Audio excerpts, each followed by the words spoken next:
할렐루야. 오늘도 하나님의 은혜를 사모하며 이 주일 예배에 오신 여러분을 주님의 이름으로 축복하고 환영합니다. 오늘도 찬양하며 또한 말씀 가운데 나아갈 때에 하나님의 그 풍성한 은혜가 우리에게 경험되어질 줄 믿습니다. 아직 이 코로나 사태가 완전히 종식되지 않았습니다. 우리 서로를 위해서 예배 드리실 때 우리 마스크를 착용하시고 우리 함께 찬양하도록 하겠습니다. 이 시간 우리의 찬양 드리기 전에 이 시간 우리의 고백을 하나님 앞에 사도신경으로 올려드리면서 주님의 보좌 앞으로 나아가도록 하겠습니다. 전능하사 천지를 만드신 하나님 아버지를 내가 믿사오며 그 외아들 우리 주 예수 그리스도를 믿사오니 이는 성령으로 잉태하사 동정녀 마리아에게 나시고 본디오 빌라도에게 고난을 받으사 십자가에 못 박혀 죽으시고 장사한 지 사흘 만에 죽은 자 가운데서 다시 살아나시며 하늘에 오르사 전능하신 하나님 우편에 앉아 계시다가 저리로서 산자와 죽은 자를 심판하러 오시리라. 성령을 믿사오며 거룩한 공예와 성도가 서로 교통하는 것과 죄를 사하여 주시는 것과 몸이 다시 사는 것과 영원히 사는 것을 믿사옵나이다. 아멘. 오늘 이 시간 우리의 마음의 문을 활짝 열고 주님의 그 보좌 앞으로 우리 찬양하며 나아가기를 소망합니다. 내 하늘지 서신 발 앞에 무릎 꿇고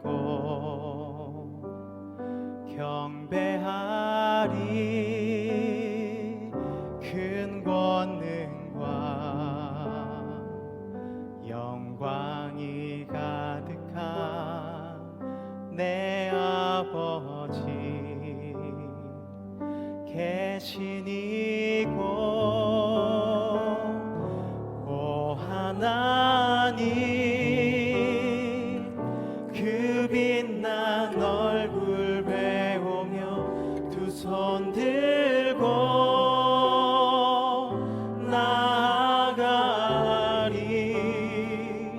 찬송과 존귀와 영광과 능력을 그 하늘 보좌 위에 주님께. 우리 한 번 더 고백합시다. 내 하나님, 내 하나님 서신 발 앞에 무릎 꿇고 경배하리. 큰 권능과 영광이 가득한 내 아버지 계신 이곳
오늘도 찬송과 받기에 합당하신 주님을 찬양합니다.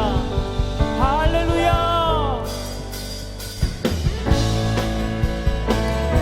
시간 우리 마음의 문을 활짝 열고 나아갑시다. 베드로의 그 고백처럼 주님을 사랑한다 고백하며 나아가기를 소망합니다. 많은 사람들 참된 진리를 모른 채 주님 곁을 떠나갔지만 내가 만난 주님은 참 사랑이었고 진리고 소망이었어. 우리의 고백이죠. 난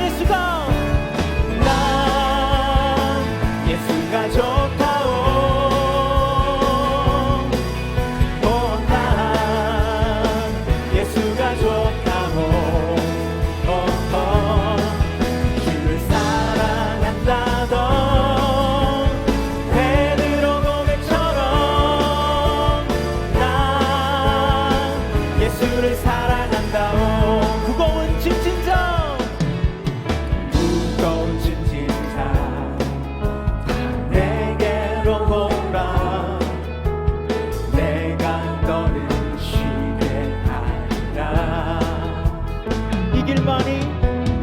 이길만이 생명의 길 참 복된 길이라 항상 내게 들려주셨소.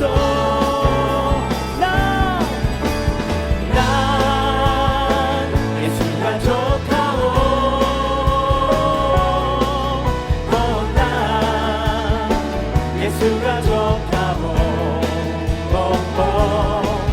주를 사랑한다던 베드로 고백처럼 난 예수를 사랑한다오. 우리 한 번 더요. 난 예수가 좋다오. 난 예수가 좋다오. 난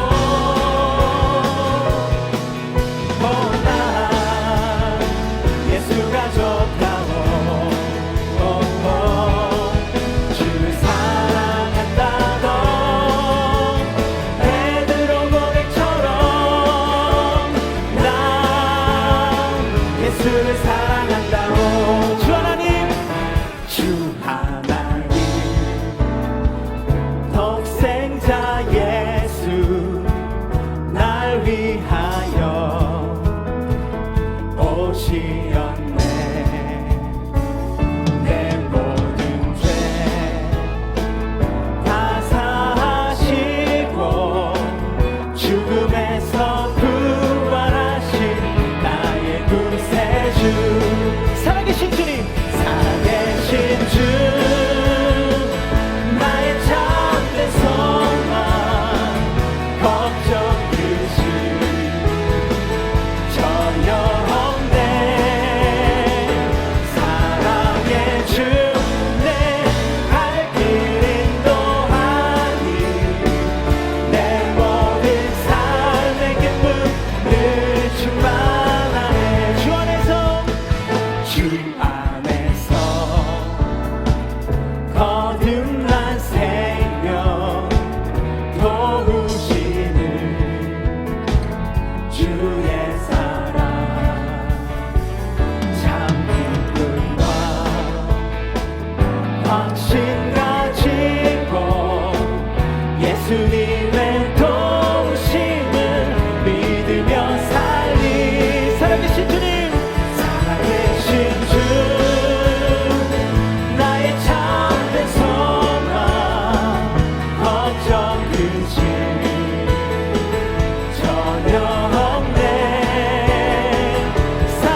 주시옵소서. 할렐루야.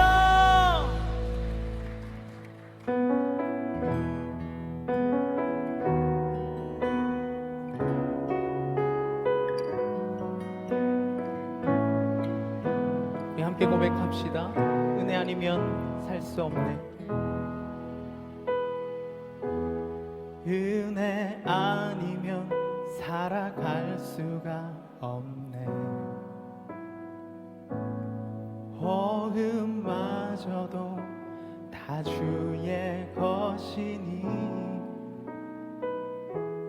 세상 평안과 위로 내게 없어도 예수,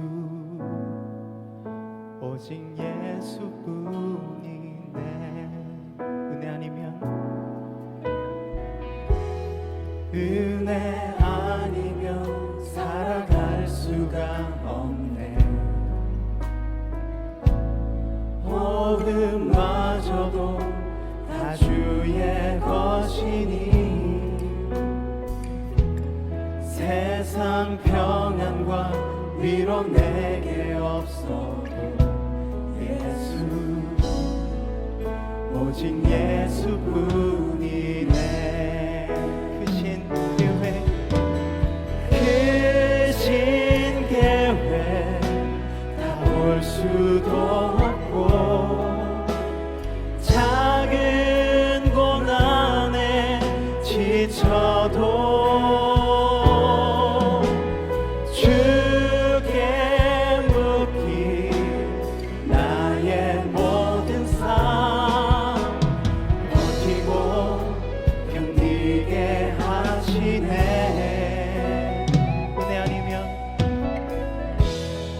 은혜 아니면 살아갈 수가 없네.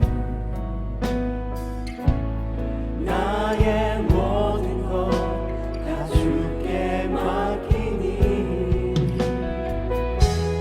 참된 평안과 위로 내게 주신 주 예수, 오직 예수뿐이네.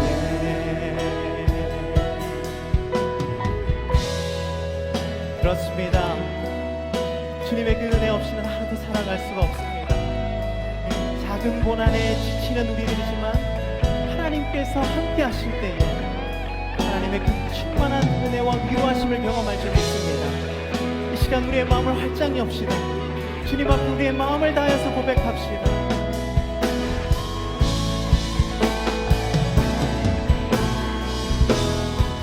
크신 계획,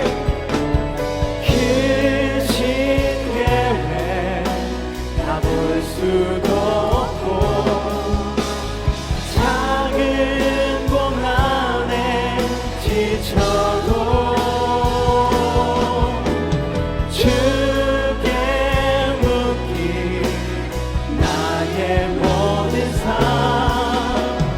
버티고 견디게 하시네. 크신 계획, 크신 계획 볼 수도 없고 작은 고난에 지쳐도 주께 묻기 나의 모든 삶 버티고 견디게 하시네. 은혜 아니면, 은혜 아니면 살아갈 수가 없네. 나의 모든 것 다 주께 맡기니 참된 평안과 위로 내게 주신 주 예수, 오직 예수뿐이네. 은혜 아니면, 은혜 아니면 살아갈 수가 없네. 이것이 우리의 고백입니다. 나의 모든 것 다 주께 맡기니 참된 평안과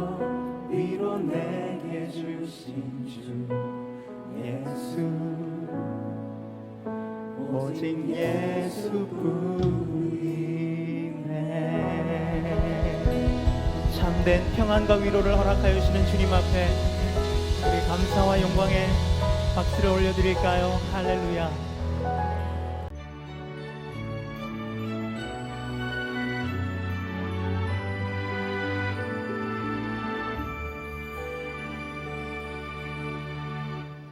할렐루야. 하나님을 예배하기 위해 나오신 여러분 진심으로 환영하고 축복합니다.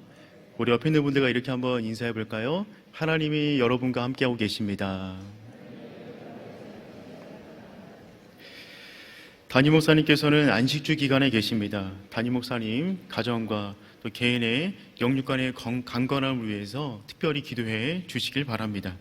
오늘 우리가 함께 볼 하나님의 말씀 마가복음 5장 25절에서 34절까지 말씀입니다. 우리 한 절씩 교독으로 읽도록 하겠습니다. 12해를 혈류증으로 앓아온 한 여자가 있어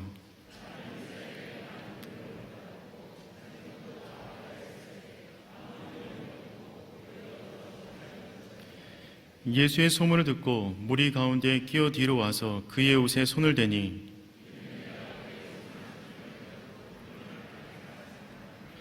이에 그의 혈류 근원이 곧 마름에 병이 나은 줄을 몸에 깨달으니라.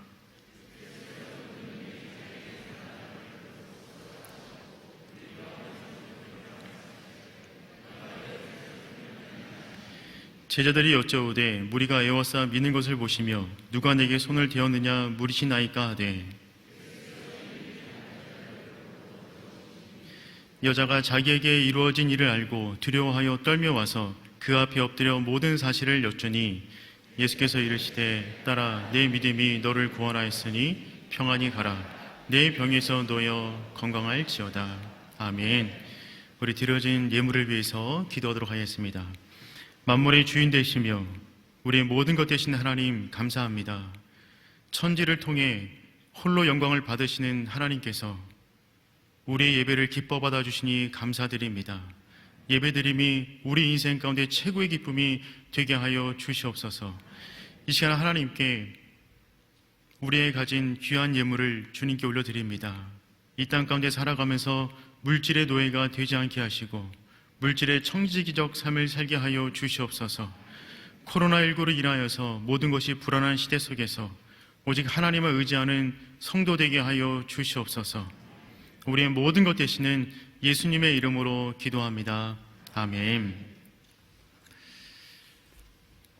어릴 적부터 2020년은 개인적으로 많이 기다려온 해였습니다. 어릴 적에 만화 영화 한 편을 보았는데 꽤 인상적이었습니다. 제목이 무엇이었냐면 2020년 우주의 원더키드입니다. 혹시 보셨습니까? 초등학교 고학년쯤 저 만화 영화를 봤는데요. 정말 감동받았습니다. 내용은 다음과 같습니다. 2020년쯤이 되면 이 지구가 인구 폭발, 자원의 고갈, 공해 등으로 인하여서 더 이상 살만한 곳이 못 됩니다.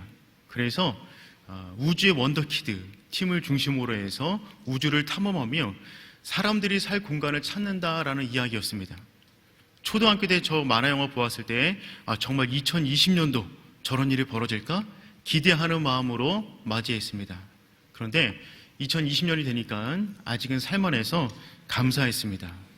그런데 얼마 지나지 않아서 난생 처음 들은 단어를 하나 듣게 되었습니다. 코로나19입니다. 그리고 인생은, 삶은, 일상은 급격하게 변하기 시작했습니다. 지금 시대를 정의하는 딱 한 가지의 단어가 있다고 하면 언컨택트, 접촉하지 않는 시대, 비대면 같은 단어로 정리해서 말할 수 있을 것 같습니다. 그리고 얼마 지나지 않아서 2020년 2월 20일 충격적인 사진을 하나 보았는데요. 필리핀에서 220쌍이 합동 결혼식을 하는데 마스크를 낀 채 키스하는 장면입니다. 사랑도 하는데 건강도 지켜야 되니 마스크를 끼며 키스하는 장면을 보고 나서 정말 사회가 많이 변했구나 라는 생각을 하게 되었어요.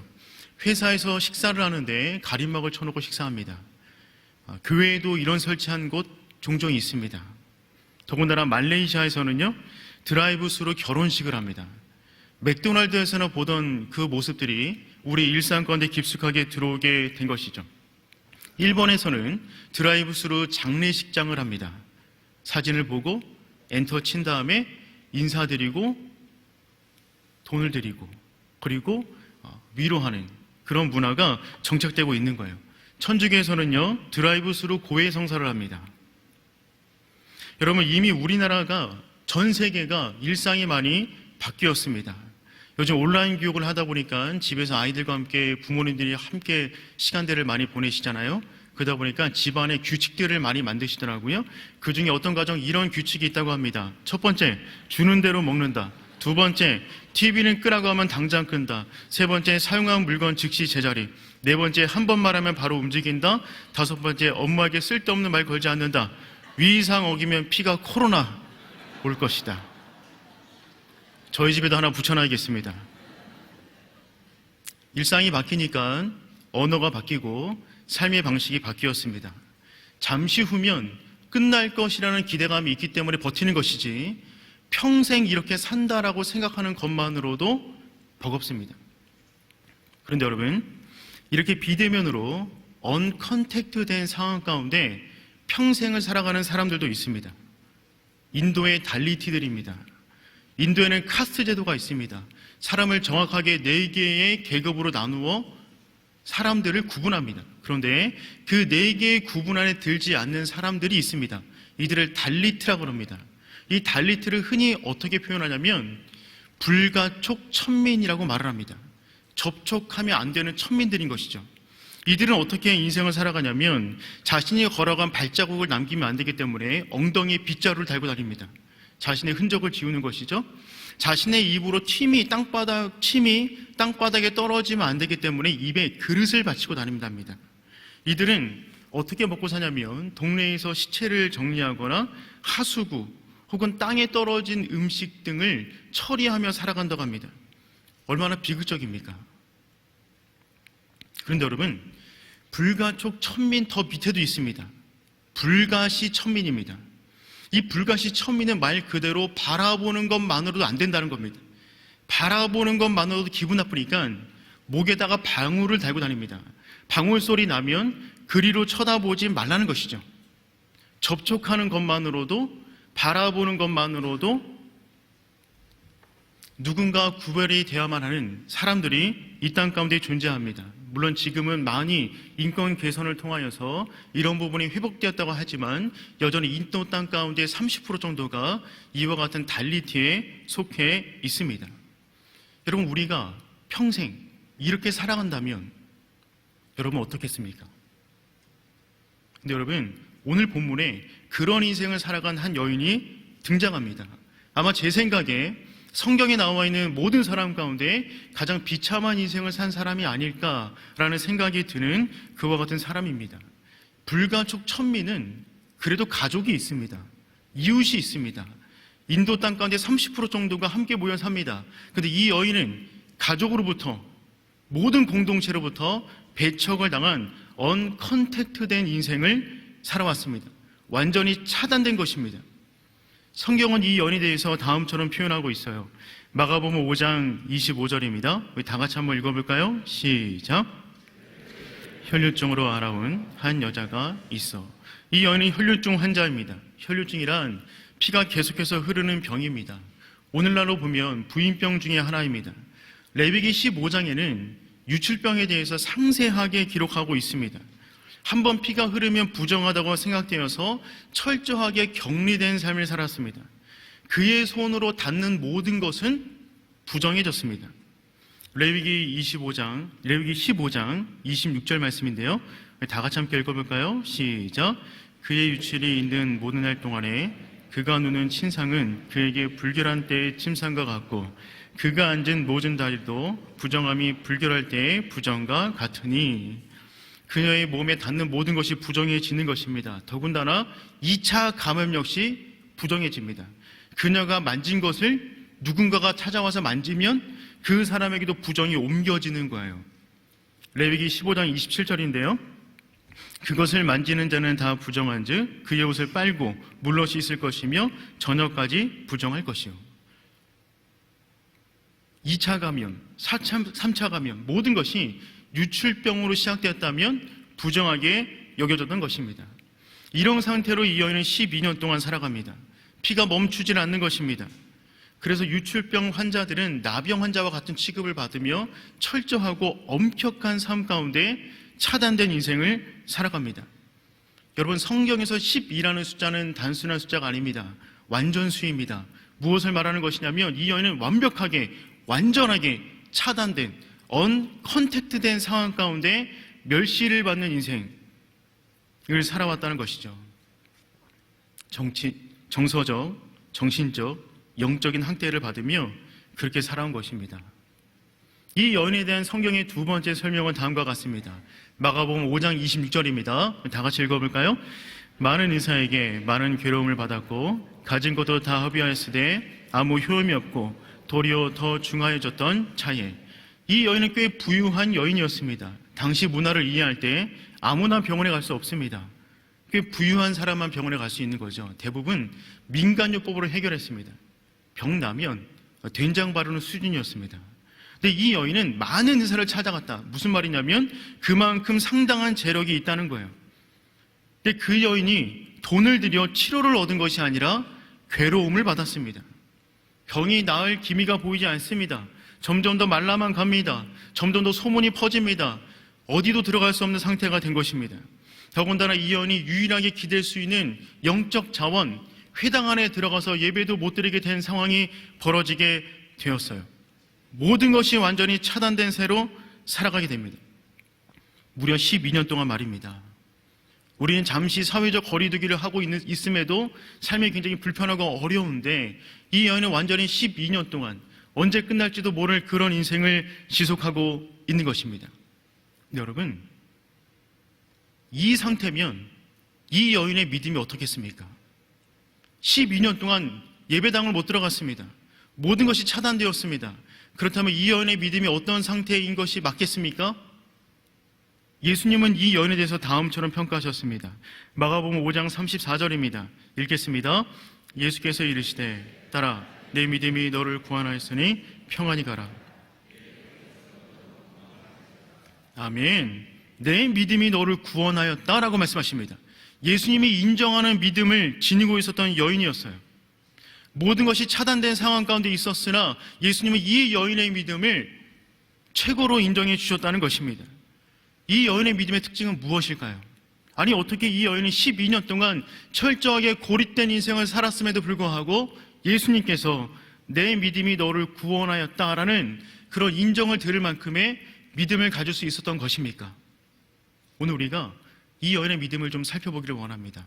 그래서 감히 비교할 수는 없지만 우리 역시 언컨택트된 인생을 살아가는 이쯤에 어떻게 우리가 하나님을 더욱더 뜨겁게 믿어야 할 것인가를 한번 하나님의 음성을 듣는 그런 시간 되었으면 좋겠습니다. 이 여인의 믿음의 특징 첫 번째는 무엇이냐면 믿음은 거룩한 상상력이라는 것입니다.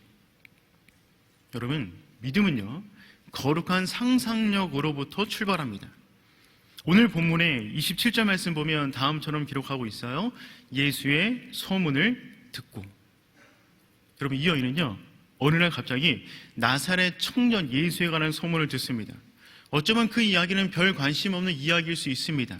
왜냐하면 병이 12년쯤 되면 아무리 좋은 이야기, 아무리 좋은 약이 있다고 해도 그것에 별 관심 가지 않는 것이 인지상정일 것입니다.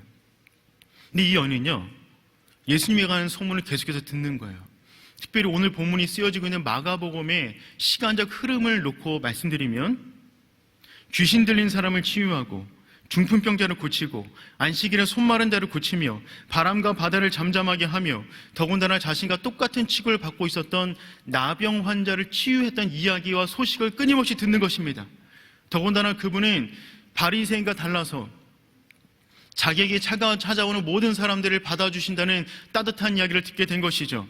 예수님에 대한 인격과 그분의 사역에 대한, 그분의 능력에 대한 소식이 쌓이자, 그 생각이 쌓이자 이 여인은 이전에 한 번도 하지 않았던 가장 창의적이고 가장 도전적이며 위험하기까지 한 생각을 하기 시작합니다. 28절 말씀 다 같이 한번 읽어볼까요? 시작.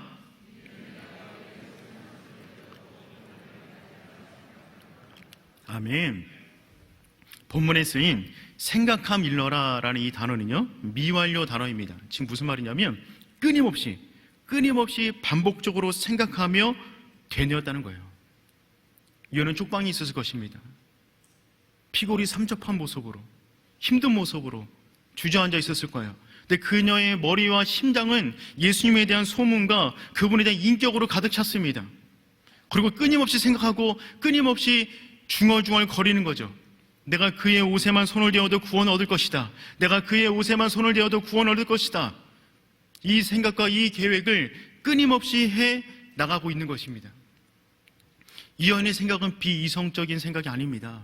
망상이 아니에요. 예수님의 능력과 인격에 기초한 가장 분명한 믿음 있는 생각이었습니다. 그럼 믿음은요, 거룩한 상상력으로부터 출발합니다. 디즈니랜드를 만든 월트 디즈니가 있습니다. 월트 디즈니는 처음 직장에 들어가서 상상력이 부족하다는 이유로 해고당했어요. 근데 그는 끊임없이 상상하고 꿈을 꾸고 도전하였습니다. 그가 이런 말을 했어요. 꿈꾸는 것이 가능하다면 그 꿈을 실현하는 것 또한 가능하다. 내 모든 꿈이 생쥐 한 마리로 시작했다는 것을 기억하라. 그는 끊임없이 생각했습니다. 한 번은 플로리다에서 디즈니랜드 개장할 때 일입니다. 그때 월트 디즈니는 그 행사에 참여하지 못했습니다. 왜냐하면 얼마 전에 세상을 떠났기 때문에 그렇습니다. 이때 많은 사람들이 아쉬워했습니다. 그래서 그의 부인인 릴리언 디즈니에게 이렇게 말을 했어요. 참 안타깝습니다. 디즈니가 이 자리 가운데 있었다면 그의 꿈의 현장을 볼 수 있었을 텐데 참 아쉽습니다. 그때 릴리언 디즈니가 이렇게 말했습니다. 무슨 소리입니까? 아쉬워하지 마세요. 디즈니는 우리가 본 것을 미리 본 사람입니다. 무슨 말이에요? 이것이 만들어지기 전에 디즈니가 수도 없이 생각했다는 것입니다. 수도 없이 계획해서 그의 생각에 있는 것이 설계도에 들어간 것이고 설계도에 있는 것이 물건으로 나온 거죠. 그러니 여러분, 모든 것은 두 번 창조됩니다. 먼저는 생각 속에서 창조되고 두 번째 현실로 만들어지는 거예요. 그러니 여러분, 중요한 것은 무엇이냐면 우리가 어떤 생각을 하느냐가 중요합니다. 특별히 우리는 어떤 생각을 해야만 합니까? 하나님과 함께 믿음의 생각을 해야 할 줄 믿습니다. 믿음은 항상 거룩한 상상력을 동반하기 때문에 그렇습니다. 그래서 믿음의 사람들은 항상 미래의 일을 말하기를 좋아합니다. 과거에 이미 지나간 일을 별로 마음 쓰지 않아요. 왜냐하면 그 일은 이미 우리 손에서 벗어났기 때문에 그렇습니다. 우리 손에서 벗어난 일을 생각하기보다는 다가올 하나님이 손 안에 있는 미래의 일들을 상상하며 주님께 인생을 맡기는 것입니다. 그래서 여러분, 믿음은 결국 생각과의 싸움입니다. 내가 어떤 생각을 하느냐가 내가 어떤 믿음의 사람인가를 보여주는 것이죠. 믿음은 반드시, 생각은 반드시 결과를 낳습니다. 예레미야 6장 19절 말씀인데요, 우리 다 같이 함께 읽어보겠습니다. 땅이여 들으라. 내가 이 백성에게 재앙을 내리니 이것이 그들의 생각의 결과라. 그들이 내 말을 듣지 아니하며 내 율법을 거절하였음이니라. 이것이 그들의 생각의 결과라. 광야 가운데 이스라엘 백성은 12지파 가운데 가장 탁월하고 분석적이며 이성적인 12명을 뽑아서 가나안 땅 가운데 밀사로 보냈습니다. 40일 동안 정확하고 면밀하게 탐사한 다음에 그들이 들어와서 보고하는데 똑같은 것을 보았으나 의견이 10대 2로 갈렸습니다. 10명은 다음처럼 말합니다. 그 성은 강하고 크고 안악자손이 있어 우리는 절대로 들어가지 못합니다. 민수기 13장 33절 말씀이에요. 거기서 네피림 후손인 안악자손의 거인들을 보았나니 우리는 스스로 보기에도 메뚜기 같으니 그들이 보기에도 그와 같을 것이니라. 이 10명의 정탐꾼의 이야기는 하나도 틀린 것이 없습니다. 전부 다 팩트입니다. 사실이에요. 크고 강한 국가였습니다. 이 소식을 들은 이스라엘 전체가 울음바다가 되었습니다. 그런데 여호수아와 갈렙의 생각은 달랐어요. 민수기 14장 8절 말씀입니다. 다 같이 함께 읽어봅니다. 여호와께서 우리를 기뻐하시면 우리를 그 땅으로 인도하여 들이시고 그 땅을 우리에게 주시리라. 이는 과연 젖과 꿀이 흐르는 땅이라. 아멘. 여호수아 갈렙 역시 10명의 생각에 동의합니다. 그런데 여호수아 갈렙은 하나의 조건조를 추가하죠. 그들의 생각 속에 하나의 조건조를 추가합니다. 그것이 무엇이죠? 여호와께서 우리를 기뻐하시면, 모든 것은 동일하나 여호와께서 우리를 기뻐하시면 상황은 역전된다. 여호와가 우리 생각 속에 들어오면 또 다른 것을 상상하게 되는 거죠. 나머지 모든 이스라엘 백성의 생각은 어떻게 되었냐면 우리는 스스로 보기에도 메뚜기 같으니, 근데 여호수아와 갈렙의 생각은 무엇입니까? 그들은 우리의 먹이라. 무엇이 이와 같은 생각을 가르는 것입니까? 여호와께서 우리를 기뻐하시면, 하나님의 생각이 우리 생각 안에 들어오자 다른 것을 상상하게 되는 거예요. 생각의 조건이 달라지면 생각의 결과가 달라집니다. 다윗은 거룩한 상상력의 사람이었어요. 이스라엘 전체가 골리앗 앞에 생각이 얼어붙었습니다. 그러나 다윗의 생각은 달랐어요. 사무엘상 17장 37절 말씀 다 같이 한번 읽어볼까요? 또 다윗이 이르되 여호와께서 나를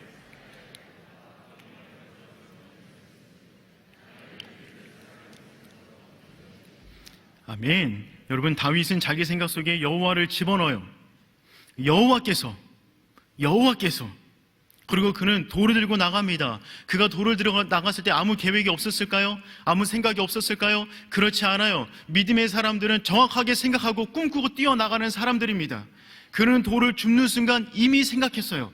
나는 돌을 주어서 그 앞에 달려갈 것이다. 나는 달려가서 돌을 던질 것이며 그 돌은 골리앗의 이마에 박힐 것이며 골리앗은 쓰러질 것이고 나는 그의 머리를 밟을 것이다. 그의 머리를 잘라 나는 승전가를 부를 것이다. 그는 이미 그 생각으로 가득 차 뛰어나갔던 것입니다. 담임 목사님 통해서 우리가 몇 주 동안 베드로에 관한 이야기를 들었습니다. 참으로 도전되고 은혜 받는 시간이었어요. 베드로는 또 어떤 사람입니까?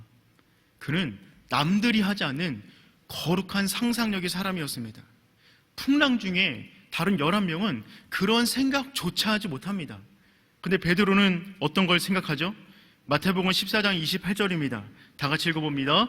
베드로가 대답하여 이르되 주여 만일 주님이시거든 나를 명하사 물 위로 오라 하소서 하니, 주님이시거든 조건조를 추가하자 어떤 생각을 하는 것이냐면 나도 주님처럼 물 위를 걷고 싶다.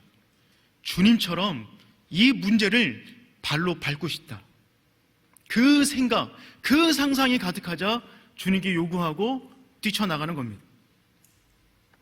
여러분, 거룩한 상상을 하시길 바랍니다.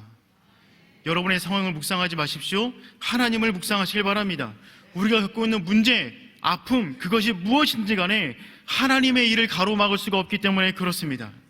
나에게 어떤 일이 벌어졌는가는 별로 중요하지가 않아요. 하나님이 내 삶 속에 어떤 일을 행하실까가 중요합니다. 왜냐하면 나에게 벌어진 일이 하나님의 내 삶 속에 행하실 그 일을 막지 못하기 때문에 그렇습니다. 그렇다면 이 여인은 구체적으로 어떤 상상을 한 것입니까? 어떤 생각을 한 것입니까? 혈류증에 대한 율법은 다음처럼 정의하고 있습니다. 레위기 15장 2절인데요. 이스라엘 자손에게 말하여 이르라. 누구든지 그의 몸에 유출병이 있으면 그 유출병으로 말미암아 부정한 자라. 유출병이 있으면 부정한 사람입니다. 그는 전염병 같은 존재입니다. 그가 만지는 모든 것마다 부정해지고요. 그가 만진 것을 만진 사람도 부정해집니다. 그에게서 부정이 흘러가는 거죠. 근데 이 여인은 이런 상상을 하게 되는 거예요. 예수님이라면 그 조건이 들어가자 어떤 생각을 하게 되는 것이냐면 마가복음 5장 28절 다 같이 읽어볼까요? 이른 내가 그의 옷에만 손을 대어도 구원을 받으리라 생각함이러라. 아멘. 예수님을 제외한 모든 것은 내가 만지면 나의 부정이 옮겨가는데, 예수님이라면 나의 부정이 예수에게 가는 것이 아니라 예수의 거룩이 나를 덮는다 라는 거룩한 상상을 하기 시작하는 것입니다. 내가 예수에게 영향을 미치는 것이 아니라 예수님이 내 삶까지 영향을 미칠 것이다. 그래서 나의 부정과 나의 더러움이 예수에게 가는 것이 아니라 그분의 거룩이 나를 덮어 나를 새로운 존재로 만들 것이라는 거룩한 상상을 하게 되는 것입니다. 여러분, 이 생각이 우리가 가져야 될 믿음의 상상인 줄 믿습니다. 우리의 손으로 만지면 불안하지만 우리의 손이 되면 되는 것이 없는 것처럼 보이지만 하나님의 손 대시면 회복되는 줄 믿습니다. 여러분, 5월은 가정의 달입니다. 너무나 좋은 달인데 5월만 되면 왠지 마음이 무겁습니다. 5월 첫 주는 어린이 주일이었죠. 그때마다 죄책감이 들더라고요.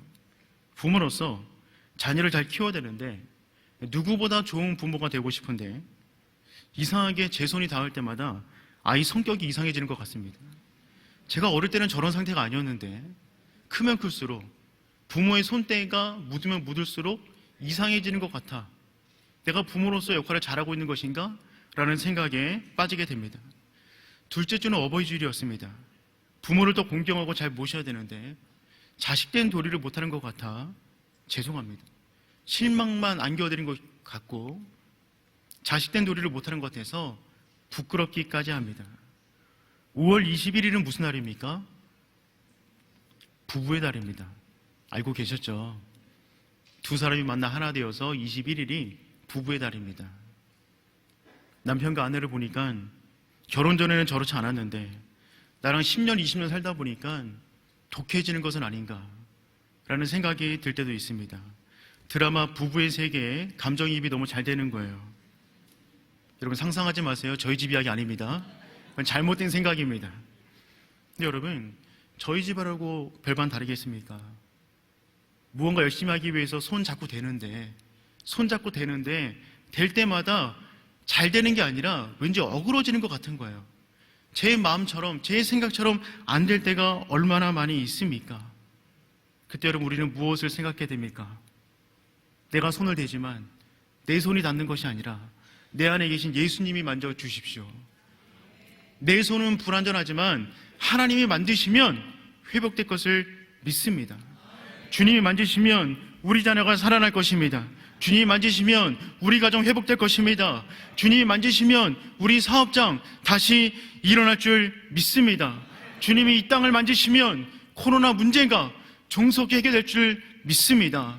그것을 상상하시고 그것을 선포하시고 그 기도를 드릴 수 있는 저와 여러분 되기를 축복합니다. 두 번째, 여러분, 믿음은 모험입니다. 이 여인의 믿음은 생각 안에만 머물러 있지 않았어요. 이 여인은 위험한 모험을 도전합니다. 믿음은 모험이죠. 누구나 생각할 수 있습니다. 하지만 소수만이 행동합니다. 물론 하면 된다라는 말을 다 믿지는 않습니다. 하지만 안 하면 된다라는 말은 아예 없습니다. 도전은 성격상의 문제가 아니라 진리에 대한 헌신의 문제입니다. 이 여인은 위험한 도전을 합니다. 마가복음 5장 27절, 예수의 소문을 듣고 무리 가운데 끼어 뒤로 와서 그의 옷에 손을 대니. 혈류증 환자는 누구도 만지면 안 됩니다. 걸리면 그 자리에서 바로 돌 맞아 죽습니다. 공동체 안에 들어오는 것 자체가 불법이에요. 이 여인은 목숨을 건 모험을 시도합니다. 기회는 좋았어요. 회당장 야이로라는 사람이 12살 된 딸이 죽어가고 있었습니다. 회당장은 그 마을에 있는 회당을 총관리하는 사람입니다. 영적 지도자죠. 야이로라는 뜻은 그가 살리리라 라는 의미를 지니고 있습니다. 그런데 야이로는 그 회당장은 자신의 딸 하나 살리지 못할 만큼 무능력한 사람이었습니다. 당시에 화석화된 종교의 모습을 보여주는 장면입니다. 그러니 회당장 야이로가 예수의 발 앞에 엎드려 내 딸을 살려달라고 울부짖으며 부탁하니 그것만큼 좋은 구경거리는 없습니다. 여러분 기억하십니까? 예수님이 말씀한 전에도 그 말씀을 듣기 위해서 5,000명 이상이 몰려들었습니다. 그런데 이와 같은 좋은 볼거리에 사람들이 빠질 리가 없겠죠. 인산인해를 이뤘습니다. 서로 밀고 당기며 시끄러운 가운데 행렬이 이어지고 있는 거예요. 이 여인의 입장에서는 이보다 더 좋은 기회는 없습니다. 잠복과 변장이 가능한 순간입니다. 얼마나 좋아했을까요? 내가 이리로 갈까? 저리로 갈까? 어떻게 만질까? 수많은 계획과 상상을 하며 예수님께 다가갔을 것입니다. 걸리면 바로 죽는데 이 여인은 도전하는 거예요. 왜요? 인생에 대한 목마름이 있기 때문에 그렇습니다. 내가 이렇게 살 바에는 죽는 게 나아. 내가 예수님 만나지 않고는 죽는 게 낫다 라는 인생의 목마름이 있기 때문에, 그 절박감이 있기 때문에 위험하지만 은혜 받을 자리에 나오는 것입니다. 주의 옷자락을 붙잡는 것을 여러분 다이어트 결심하는 것 정도로 하셔서는 안 됩니다. 많은 사람들이 주님을 만나는 것, 주님의 옷자락을 붙잡는 것을 다이어트 결심하는 것 정도로 생각하시는 분들이 많은 것 같아요. 다이어트 결심 안 해본 사람 누가 있습니까? 근데 안 되는 이유가 뭐죠? 아니면 말고 대충 살지 뭐, 다이어트는 내일부터, 맛있게 먹으면 0칼로리, 이런 생각을 자꾸 하다 보니까 이게 안 되는 겁니다. 사진 하나 보여드릴게요. 저희 집에 거의 몇 주 단위로 냉장고에 붙여져 있는 글귀입니다. 제 딸들이 붙이는 건데요, 간식 먹지 않기 쭉쭉 있어요. 맨 마지막 글이 앞걸인데, 먹어봤자 4살이다. 저거 보고 제가 도전되더라고요. 먹어봤자 4살이다. 그리고 딸들이 제가 보기에 전혀 뚱뚱하지 않은데 매일같이 다이어트 하겠다고 몸무게를 하루도 몇 번씩 잽니다. 그리고 저한테 와서 피곤해서 집에 들어가면 같이 운동하자고 자꾸 저를 못 살게 굴어요. 그리고 운동 끝나면 꼭 그 얘기합니다. 이상하다. 아빠 살이 왜 안 빠지죠? 이유를 모르겠어요. 제가 듣다가 지쳐갖고 독한 마음 먹고 한마디 해줬습니다. 그 이유는 너 빼놓고 우리 집 식구 다 알고 있다. 너 그렇게 먹어서는 살 안 빠져. 너의 절박감은 생각 안에만 있어. 운동을 해야지. 제가 걔들과 함께 운동하다가 저만 4kg 빠졌습니다. 여러분, 아니면 말고 이런 식의 태도로는 하나님의 은혜를 경험할 수 없습니다.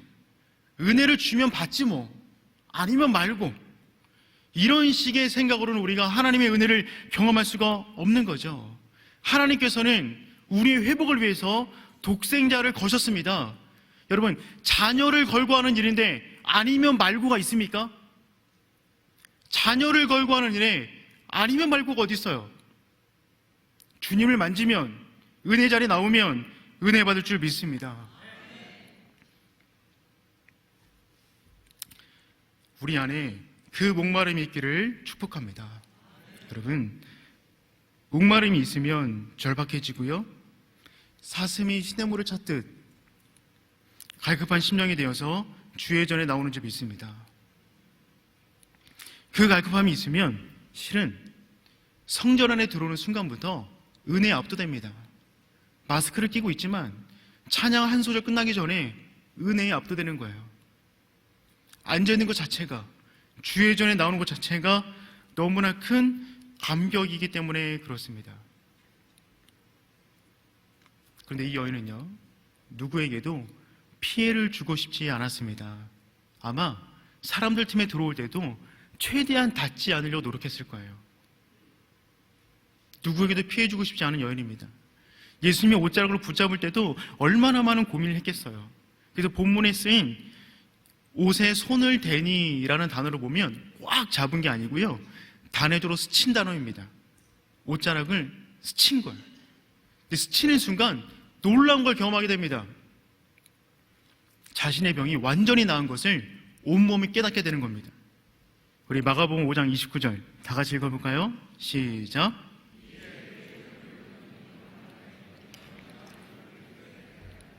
아멘.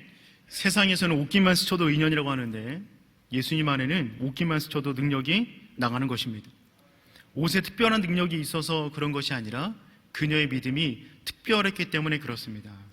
이 여인은 그녀의 형편과 믿음을 아셨어요. 그리고 굳이 그 바쁜 중에 찾으십니다. 마가복음 5장 30절, 예수께서 그 능력이 자기에게 나간 줄을 곧 스스로 아시고 무리 가운데서 돌이켜 말씀하시되 누가 내 옷에 손을 대었느냐 하시니, 몰라서 물어보시는 것이 아닙니다. 예수님은 몸의 치유보다 더 좋은 것을 주기를 원하셨어요. 그것은 모든 것에 대한 회복입니다. 이 여인은 자신의 존재에 대한 피해자 의식이 있었습니다. 왜 아니겠어요? 12년 동안 그녀가 만진 모든 것은 부정해졌습니다. 그러니 이 여인은 그런 소리 많이 들었겠죠. 너 저리 가. 너 때문에. 너는 우리 집안의 수치야. 넌 재수 없어. 네가 손대면 모든 게 망가져. 이런 소리를 12년 동안 듣다 보면 그녀의 자존감이 얼마나 바닥으로 내려갔겠습니까? 그래서 이 여인은 자기를 노출하는 걸 힘들어해요. 나갈 때마다 꽁꽁 싸매고 나갔을 것입니다. 주 앞에 나갈 때도 힘든 모습으로 갔겠죠. 자기를 드러내고 싶지 않은 거예요. 은혜를 받기는 원하지만. 언젠가 권사님들과 함께 길을 가고 있는데 한 권사님이 이 돌에 발이 걸리셔가지고 넘어지실 뻔했어요. 비틀거리시면서 이렇게 말씀하셨어요. 아이고 주여 아버지. 우리 그렇게 많이 말하잖아요. 근데 옆에 있던 권사님이 이렇게 말씀하시더라고요. 아이고 아버지 참 바쁘시겠네. 온갖 일에 다 찾아서. 갑자기 하나님 스케줄 관리하시더라고요. 종종 이런 얘기 많이 듣습니다. 그렇지 않아도 목사님 바쁘신데 내 문제까지 말씀드려서 힘들게 하고 싶지 않았습니다. 여러분, 근데 이런 생각들이 자꾸만 쌓이다 보면 공동체 안에 나오는 게 힘들어집니다. 자신의 문제를 하나님 앞에 또는 교회 앞에 공동체 앞에 말하기를 힘들게 되는 거죠. 때로는 부모에게 말하기 힘든 삶의 문제 있잖아요. 때로는 부부간에도 말 못할 인생의 문제들이 있는 것입니다. 목사에게도 마찬가지죠. 이런 일들이 계속 쌓이다 보면 그다음부터 어떤 현상이 벌어지냐면 공동체에 나오지 않게 됩니다. 예배 시간에 늦게 왔다가 몰래 나갑니다. 누구에게도 자기를 들키고 싶지 않은 거예요. 보이고 싶지 않은 거예요. 접촉을 피하는 것입니다. 재빨리 왔다가 재빨리 사라지십니다. 하지만 여러분 다시 한번 생각해 본다면 그분들 마음 가운데 어떤 생각이 있겠어요? 옷자락이라도 붙잡고 싶은 겁니다. 내가 사람들 만나긴 좀 그렇지만 옷자락이라도 붙잡고 싶은 그 마음에 성전을 찾는 거죠. 주님께서 그 마음을 알아주시는 거예요. 그리고 이렇게 말씀하십니다. 마가복음 5장 34절 다 같이 읽습니다. 시작.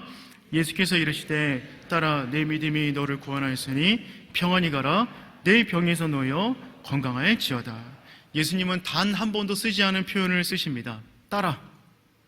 신약성경에 딱 여기서만 등장합니다. 어쩌면 예수님은 청년이기 때문에 이 여인보다 나이가 더 젊을 거예요.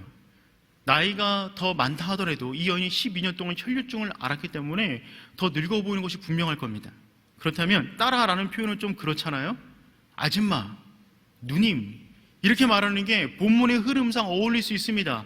그런데 예수님은 의도적으로 따라라는 표현을 쓰세요. 여러분 지금 이 상황은요, 야이로, 회당장 야이로의 12살 된 딸을 구하러 가는 장면 가운데 삽입된 이야기입니다. 지금 이 상황이 벌어지는 순간에도 야이로는 어떤 마음이었겠어요? 속으로 이렇게 외쳤겠죠. 딸아, 조금만 기다려. 딸아, 조금만 기다려. 내가 예수님과 함께 가고 있어. 예수님이 그 현장에 도착하면 너는 병을 낫게 될 거야. 딸아, 조금만 기다려. 그 외침을 하고 있는 야이로의 그 심정을 담아 똑같은 아비의 심정으로 그 여인에게 불러주는 것입니다. 딸아, 내 믿음이 너를 구원했다. 사람들은 재수 없어서 너 때문에 라고 말을 하지만 예수님은 이 여인에게 딸아, 이 한마디 말에 모든 게 농축되어 있는 겁니다. 내가 12년간의 너의 아픔을 알고 있다. 남모를 아픔을 알고 있으며 골방에서 네가 나에게 오기까지 어떠한 상상을 했는지, 어떠한 믿음의 결정을 했는지, 저 먼 곳에서부터 나에게 다가오기까지 네가 어떻게 왔는지 난 다 알고 있다. 딸아, 내 믿음이, 너의 생각이, 너의 도전이 너를 구원했다. 그녀의 모든 문제를 이 한 단어로 해결해주고 계시는 것입니다. 저 여러분, 오늘 우리에게 이와 같은 간절한 믿음의 절박감이 있기를 축복합니다. 언컨택트된 시대를 살아갑니다. 언제 끝날지 모릅니다. 이 시대에 우리가 어떻게 살아야겠습니까? 더욱더 컨택트 되어야만 합니다. 안전하게 우리가 어떻게 하면 우리의 신앙을 더욱더 뜨겁게 지킬 수 있을까를 고민해야 하는 그 시기 가운데 우리는 살아가고 있습니다. 최근에 짧은 책 한 권을 읽었어요. 깊은 울림이 있는 책이었는데 엘리자베스 엘리엇의 고통은 헛되지 않아요 라는 책입니다. 이 책의 내용을 잠시 설명하고 말씀을 마칠까 합니다. 엘리자베스 엘리엇은 너무나 유명한 짐 엘리언이라고 하는 아우카 부족의 선교사의 부인입니다. 이 둘은 젊은 날에 만나서 뜨겁게 사랑했습니다. 그런데 하루속히 결혼하기를 원했지만 상황이 여의치 않아서 5년의 기다림 끝에 결혼합니다. 근데 이 두 젊은이 부부는요, 한평생 주를 위해 살 것을 상상하며 기대하며 도전한 사람들이었어요. 결혼하고 나서 27개월 살았습니다. 27개월 산 다음에 남편이 믿음의 친구 4명과 함께 마지막 살아남아있는 살인부족 아우카 부족에게 복음을 전하기 위해 떠납니다. 그 땅 가운데 발을 내딛자마자 아우카 부족의 창에 찔려 죽임을 당합니다. 한평생 생각하고 준비한 일이었는데 그 땅에 발이 닿자마자 죽임을 당한 거예요. 그때 엘리자베스 엘리엇의 나이가 28살, 자녀가 10개월 되었을 때 일입니다. 5년간 뜨겁게 사랑했는데 27개월 결혼 생활하고 남편이 먼저 주의 품에 안긴 거예요. 이때 모든 기사들이 이렇게 났습니다. 얼마나 낭비인가. 얼마나 낭비인가. 이때 엘리자베스 엘리엇이 이렇게 말을 합니다. 낭비라뇨. 왜 그런 말씀하십니까? 내 남편은 한평생 이 순간을 위해 준비된 사람이었습니다. 그는 준비된 땅에서 준비된 죽음을 맞이한 것입니다. 무슨 말이에요? 한평생 부부가 그런 것들을 상상해 왔다는 거예요. 믿음의 도전이라는 것이죠. 사람들은 낭비라고 말하지만 그렇지가 않다는 겁니다. 그리고 그 절망의 순간에 엘리자베스 엘리엇은 하나님과 함께 위대한 상상을 하기 시작합니다. 남편이 죽은 그 땅에 내가 들어간다. 간호학을 공부했어요. 1년 후에 딸과 함께 그 땅에 다시 들어갑니다. 누구도 할 수 없는 상상을 하게 되는 것이죠. 그 땅에 들어가서 16년 동안 복음을 전합니다. 어떤 일이 벌어지냐면 남편을 죽인 키모라고 하는 추장은 최초의 목사가 되고요. 1992년도에 신약성경 봉헌식이 있었습니다. 아우카 부족이 1000명인데 1000명 모두가 100% 예수 믿는 일이 벌어졌어요. 짐 엘리엇이나 엘리자베스 엘리엇은 그와 같은 것을 상상하지 않았을까요? 그런 것들을 기대하지 않았을까요? 네, 여러분, 이야기는 여기서 멈추지 않습니다. 16년 동안 사역을 마치고 엘리자베스 엘리엇이 미국으로 돌아왔습니다. 다시 새로운 인생을 살기를 원했던 것 같아요. 그래서 어렵게 에디슨 레이치라는 신학자를 만나서 재혼하였습니다. 그 과정이 쉽지 않았겠죠. 그렇게 행복하게 인생을 시작했는데 얼마 못 되어서 남편의 입술에 종기가 난 거예요. 병원을 찾아갔는데 오후에 암 진단을 받습니다. 입술의 암이 아니라 다른 장기 2곳에서 암이 동시에 발견되었어요. 새롭게 인생을 상상하며 시작했는데 또다시 절망을 맞이한 것입니다. 그리고 그 남편과 3년 살고 다시 하나님 품 안에 에디슨 레이치라는 신학자가 하나님 품 안에 안기게 됩니다. 얼마나 절망적인 순간입니까? 낙심되는 순간입니까? 근데 이 여인은 그 순간에 또다시 상상하기 시작합니다. 나의 아픔이 하나님을 전하는 통로가 될 것이다. 만나는 사람들에게 복음을 전하고 그들에게 믿음의 삶을 권면하기 시작합니다. 그렇게 수년을 살다가 라스 글렌이라는 분을 만나서 3번째 결혼을 하게 됩니다.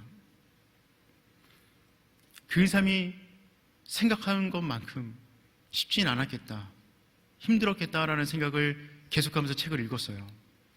이제 마지막 노년을 라스 글렌과 행복하게 살기를 기대했는데 그녀가 치매에 걸려 10년간 투병하다가 2015년 6월 15일 자택에서 숨을 거뒀습니다. 참 힘든 삶이었겠죠. 이 여인은 그럼에도 불구하고 한 번도 거룩한 상상을 하는 것을 멈추지 않았어요. 그녀의 책 안에 이런 글들이 많이 있습니다. 고통이 만들어낸 수많은 틈으로 그리스도의 빛이 환하게 드러났다.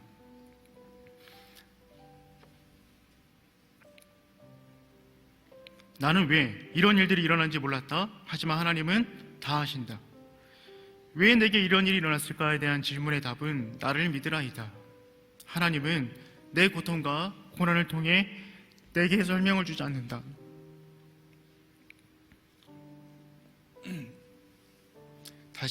대신 나를 직접 만나 주셨다. 우리는 지금 힘든 시기를 보내고 있습니다.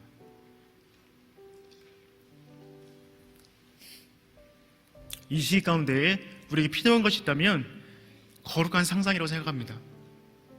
할 수 있는 것이 많이 막혀있지만 여러분, 믿음의 상상을 하시길 바랍니다. 회복될 것을 꿈꾸십시오. 그리고 도전하십시오. 은혜의 자리에 나오셔야만 합니다.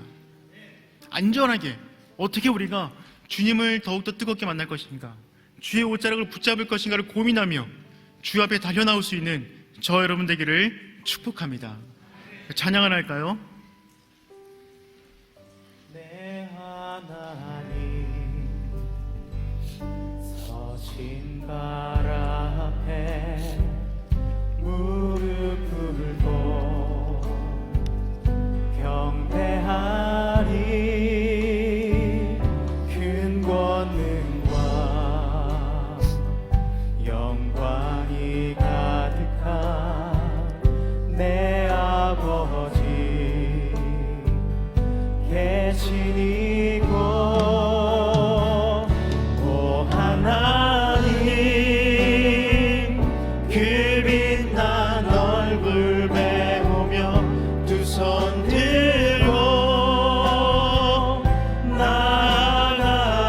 나아가리. 찬송과 존귀와 영광과 능력을 그 하늘 보좌 위에 주님께, 하나님의 그 크신 사랑이, 하나님의 그 크신 사랑이 우리 죄를 사하셨네. 어린 양의 보혈의 은혜로 나 담대히 나아가리.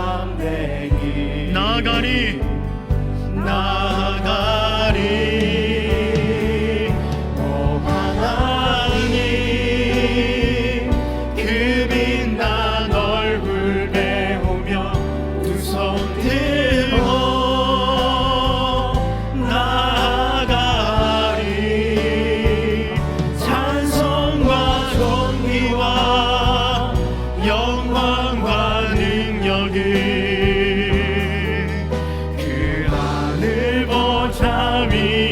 주님. 우리 한 번 더, 오 하나님, 오 하나님 그 빛난 얼굴 배우며 두 손 들고 나아가리.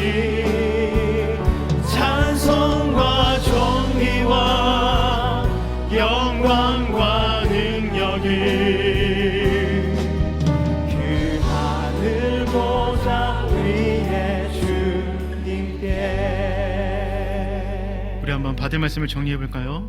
여러분, 삶의 안정감은 불안한 요소를 제거한다고 해서 오는 것이 아니라 주님께 가까이 감으로 제거되는 줄 믿습니다. 믿음이 식어지면 두려움이 뜨거워집니다. 거룩한 상상을 하셔야만 합니다. 그 상상을 그냥 망상으로 하는 것이 아니라 하나님의 사역과 그분의 인격에 기대어 말씀에 기초한 상상을 해 나가는 것입니다. 주의 옷자락만 손을 대도 내가 나을까 함이로라. 그 믿음이 우리가 있기를 축복합니다. 하나님 만져주십시오. 우리의 가정과 재정과 국가와 사회와 교육과 교회를 만져주십시오. 그래서 우리 인생 안에 막힌 차단된 모든 것이 주와 함께 형통하게 하여 주시옵소서. 우리 다 같이 주의 이름 한번 부르고 기도하도록 하겠습니다. 주여, 하나님 아버지, 주의 은혜를 구합니다. 아버지, 은혜를 더하여 주시옵소서. 많은 부분이 막혀 있습니다. 하지만 하나님과는 뚫려 있기를 원합니다. 사방이 막혀 있으나 하늘은 열려 있습니다. 주를 바라보게 하여 주시옵소서. 하나님과 거룩한 도전을 하게 하여 주시옵소서. 주의 은혜를 상하게 하여 주시옵소서. 주님 감사합니다. 은혜와 은총과 영광을 주님께 충만하게 더하여 주시옵소서. 주님 하나님 아버지, 우리 인생을 주님께 대하여 맡깁니다. 아버지 도와주시고 이 땅 이 나라를 긍휼히 여겨 주시옵소서. 코로나가 물러나게 하여 주시옵소서. 막힌 것이 무너지게 하여 주시옵소서. 하나님의 은혜가 손만 대어도 나올 줄 믿습니다. 아버지 역사하여 주시옵소서. 주님 감사합니다. 하나님, 주의 옷자락을 붙잡은 여인의 심정으로 주 앞에 나왔습니다. 우리는 부정하지만 연약하지만 하나님은 능력이 많으신 줄 믿습니다. 그 믿음 붙잡고 주의 옷자락 붙잡고 날마다 일어나 승리하는 삶을 살게 하여 주시옵소서. 이제는 우리 주 예수 그리스도의 은혜와 하나님 아버지 크신 사랑과 성령의 인도하심이 주의 옷자락 붙잡고 다시 일으켜 세움을 받기를 원하는 주의 성도 머리 위에 이제로부터 영까지 항상 함께하기를 간절히 축원하옵나이다. 아멘.